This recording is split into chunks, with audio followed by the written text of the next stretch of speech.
گەشتیاری زۆر دێن ینی زیاتر بابەتی خۆمانەیان دێ مەسەڵ نانە قەیسیە هەنجیرە سودووقە شیرینەکان هەنجینە بابەتەکان زیاتر خۆمانیان دێ خەڵکی بێگان ئی خۆمان دێن دەزان ئەوەی خۆمانێ دیار بەسەوانی مەسەلەنی گەشتیارەکان هەمی عارەبن زۆرینە هەمیان دێن ئەزیان لە نانە قەیسیە مەسەڵەن هەنجیرە سودووقە هەڵوژەیە ئەم ئەو شتانەی وشکراوەنە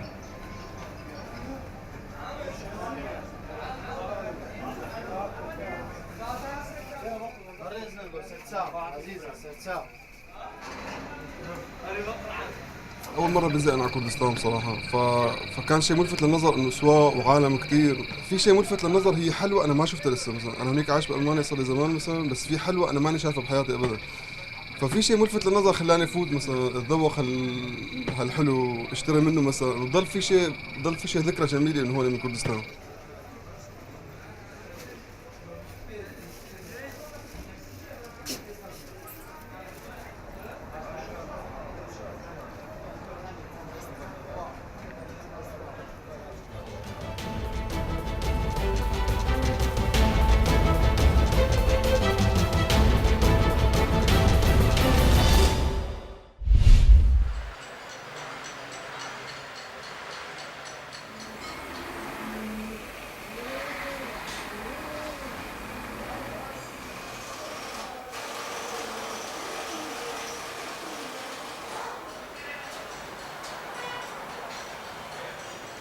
ئێرە ئاشیای بیەمی لێ فڕۆشین ئیتر هەموو جۆرە بیەمێ ئیتر ئاشیاکان لە ئەوروپاوە دێ کە ئاگات ئێرەیتر داغانێکین تەفلیشێکین ئەڵێن پارچە پارچە ئاشیای لێ فڕۆشین کوشن بەجیا ئیتر عەتار بەجیایە و وا بڵێن پلێتی بەجیا و ئەو شتانەی ئیتر مەچینە و جێڕ و تر ئاشیای زۆرە.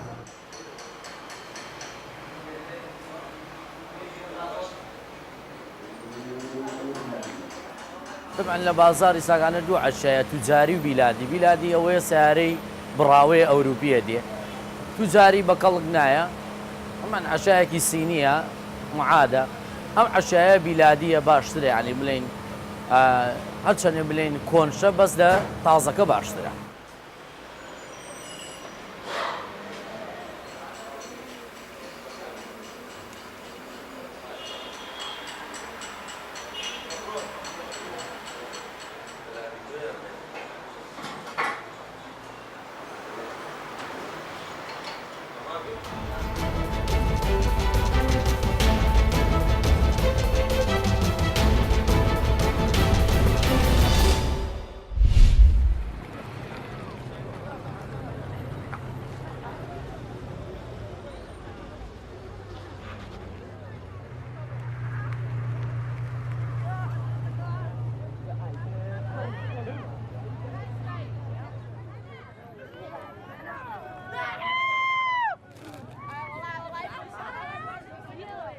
ئیمڕۆ من ئەوەڵبارمە هاتمە بۆم یا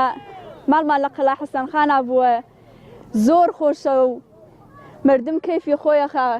خۆیە کا و مناڵ خۆش ئەگزەرێنێ و من ئەوەڵبارمە هاتمە بۆم یا لە تەک مامۆکانمانە.